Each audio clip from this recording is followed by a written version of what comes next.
Once you did get the victory, what's the feelings like for you right now? Yeah, it was a tough one. We expected him to make adjustments. He made good adjustments in the first 2 rounds.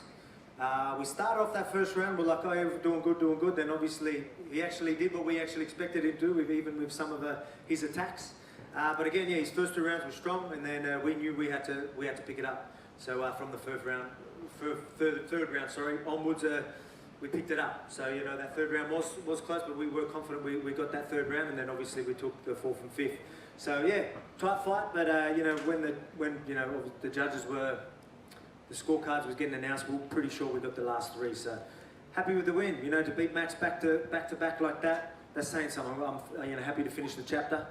On to the next. You said those 2 opening rounds, man, he looked maybe as good as he ever has. What's going through your head at that point? Because, I mean, he was having a lot of success, looked incredibly relaxed, and it looked like it might be a long night. Yeah, it was. Yeah, even for me, I was just way too relaxed, to be quite honest. And he was making good adjustments, and it was hard for me to pull the trigger and things like that. But I mean, yeah, there was things that we had to work on, and then luckily my corner were talking to me, and he did things that we sort of expected him to do it, but it just took me a while until the 3rd round to actually start getting things moving. So I don't know what that was, whether it was no crowd or whatever it was like, wake up, get punched in the face so you can wake up a little bit. But again, the first 2 rounds were tight, but again, I showed what champions are made of, you know what I mean, to dig deep and show that I've got so many tools, make adjustments mid-fight like that. He made good adjustments in between the 2 fights. I made adjustments in between the fights. That just shows you my fight IQ. It shows you the type of fighter I am, and it shows you, a great heart and what champions are made of. Obviously, he's a popular figure, so there's a lot of people going, oh, he didn't win 3, 4, 5, but you guys said you were confident. So what would you point to in 3, 4, 5 and tell people, this is why we make those rounds?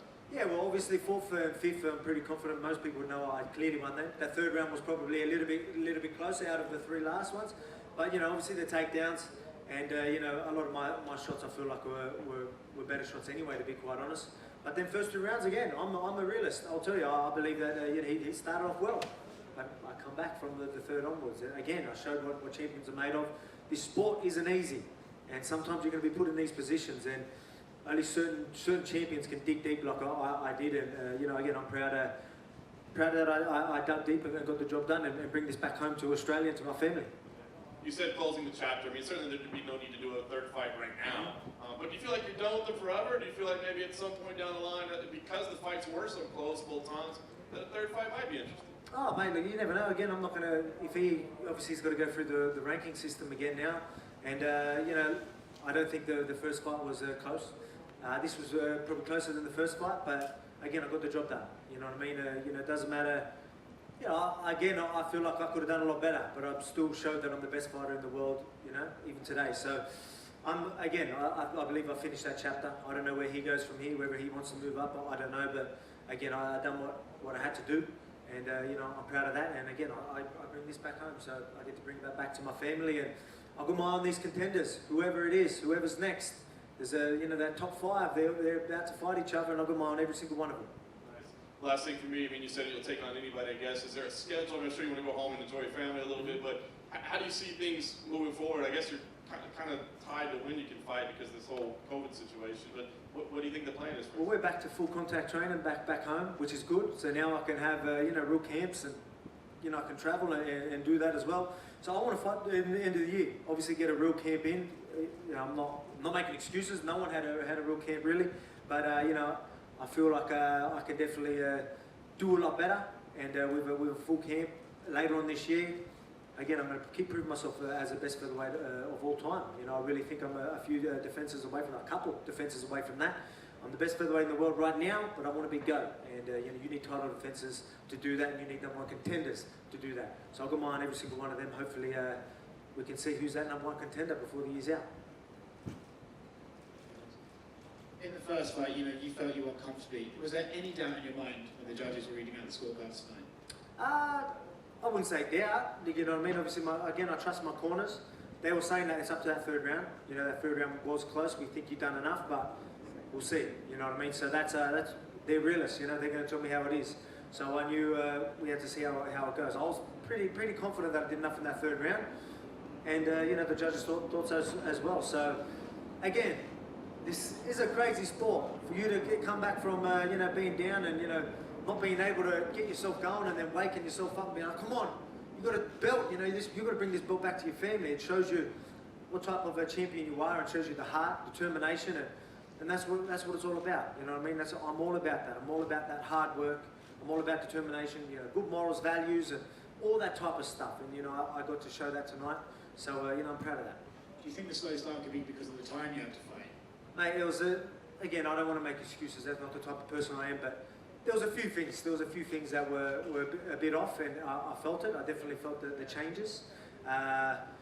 Getting woken up last night for USADA wasn't a great start. I don't know what was the go with that, but yeah, playing with my sleep fight night was pretty rude, I thought. But I mean, again, I'm not going to make excuses. What time did they wake you up? Well, I wanted to sleep because obviously we have to be up. I was getting up at like 2:30, 3 o'clock. That's what I wanted to do. So I've been sleeping at like 7.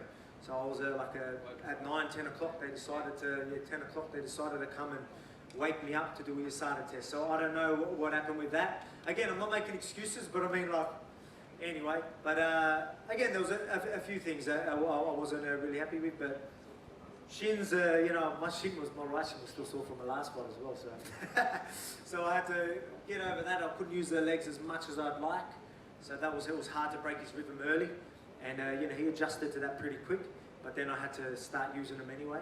So it hurt, but again, we got the job done. I'm not going to make excuses. That's what hard work's all about. True champions are going to find a way to win. That's what I did. He clipped you early on. How rocked were you? Yeah, I'll be honest here. I went down. Like even this exact kick that he done, like we were training for. You know, in backstage, we're like, watch this. He got a spinning back kick, got me there. I think I thought that was coming, and he got me high. So I was on the back foot. I'll be honest, I was never rocked. You know, I got straight back up. I was aware the whole time. I was never hurt. But I mean, hey, it doesn't matter. He landed that clean and good on him. But again, I was never really hurt in that. That's why I got up straight away and was ready to go. But again, it doesn't look good. You know what I mean? So I thought I was doing pretty good on that round before that first round until he caught me with that. So that would have persuaded people's eyes for sure. But again, I gave him the first 2 rounds and I took the last one. Last one from me. You said you were expecting him to make changes for this fight. What exactly did you expect him to change, and what did he actually change? Yeah, we didn't think he was going to be on the back foot as much.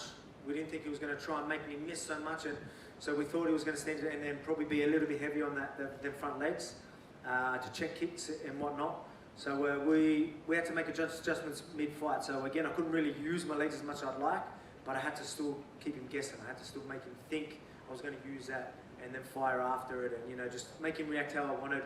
So again, there was changes that had to happen, and it wasn't easy with you know, banged out legs, but again, that's what champions do. We're gonna find ways, and no excuses. We always find there's plenty of tools. I've got elbows, I've got hands, I've got wrestling, and I had to use all tools to get the job tonight. And again, that just shows you how well-rounded I am. You know. Did you notice that every time you kicked him, he would kick you back immediately? Yep. Do you think that was so he would override? Yeah. Again, it was just like, oh, I don't want him getting these points. You know what I mean? Maybe he's like thinking of it that way. But again, him doing these things, him checking kicks, him doing that, he's still reacting to what I want. You know what I mean? I had to capitalize that. The last 3 rounds, I started capitalizing on that. The first 2, I didn't really.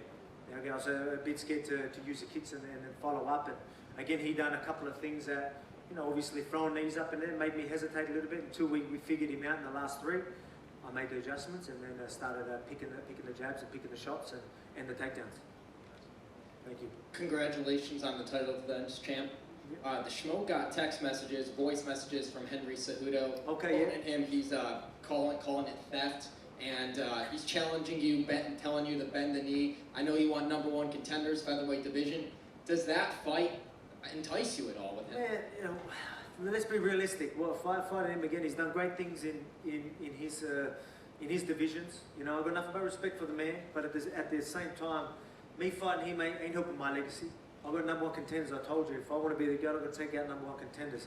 If someone's going to cut in front of the line, like Cejudo, pay me the money and maybe we can make it happen. You've got to make it worthwhile for me because I want that GOAT status. Taking Henry Cejudo doesn't really help that. I believe people are going to know I'm expected to win that. No disrespect to him, but you know, this is a whole different league up here with these big boys. So, and I'll show that if that fight was to ever happen, I'll show him this in his division.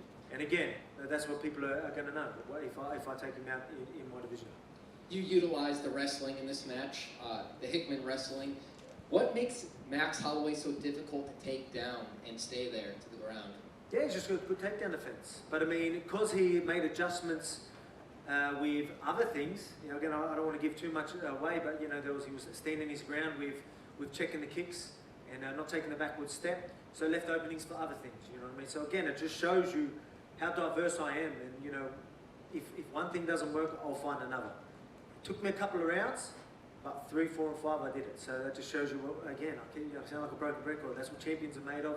That's what needs to be done when you're in this. You know, when you're fighting the best, you need to work hard and you need to get that. I'm gonna swear, I'm not allowed to swear. You got to get that shit done. At the top on Wednesday, you got Calvin Kattar, you got Dan Ige. Are you looking at someone who's active or someone like a Zabit? Who in this division really has your eye right now as this thing plays out for your next challenge? Like I said, I've got all of them. They're all it seems like they're all in the same boat. One big win, everyone's screaming their name. I guarantee you, whoever gets the biggest win, everyone's just going to be barking their name at me, saying that's the fight to make, that's number 1 contender. And then I'm going to be like, let's do it. Any one of them, whoever looks the best, whoever people think's my hardest number 1 contender, whoever's the toughest fight for me, bring it on. I'll show you I'm the best featherweight in the world, and that's how you get that GOAT status. Defenses against the best. That's how it's always been. You know what I mean? That's what martial arts is all about. It was a ranking system for a reason, and I want them number 1 contenders. Whoever people think can beat me, I'll take him out and show you I'm the best in the world. And lastly, I know it's from the same part of the globe, different country, same team. How are you going to become more popular than your teammate Israel Adesanya? He's on the cover of UFC4. We have the reveal behind you. How would you say that again? How are you going to become more popular than your teammate Israel? Mate, we're doing great things on our side of the world. You know, he's a teammate of mine. We're both doing big things, and it's only going to get bigger. You know, everyone's going to be screaming our name, you know, throughout for the next couple of years. So again, I'm just going to keep defending this belt, show everyone I'm the best, be the GOAT. You know, everyone's going to be screaming my name, and everyone's going to be screaming my name as the GOAT. So again, tonight was a hard fight, but I got the job done against one of the greatest featherweights of all time. People try to say that I beat him back to back. I didn't have to take this rematch. People got to remember that. People are saying, "Oh, he deserved. I won." Again, I've got respect for Max, but I won 5 rounds to nothing. I believe that was a pretty clear-cut win. Again, I was still reasonably competitive, but I won. But again, I knew people would want to see a rematch. There was no one else in the division. Bring it on. It just shows you what type of champion I am, and I beat him back to back. Finish that chapter, on to the next. Congrats, Sham. Thank you.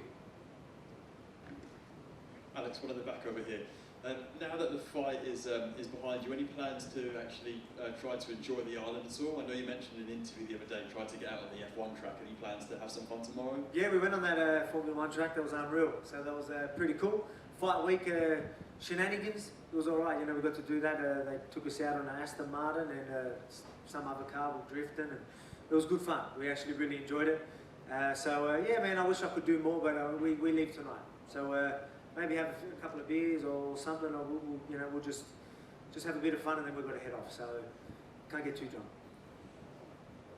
Not on the plane. All good? Thank you.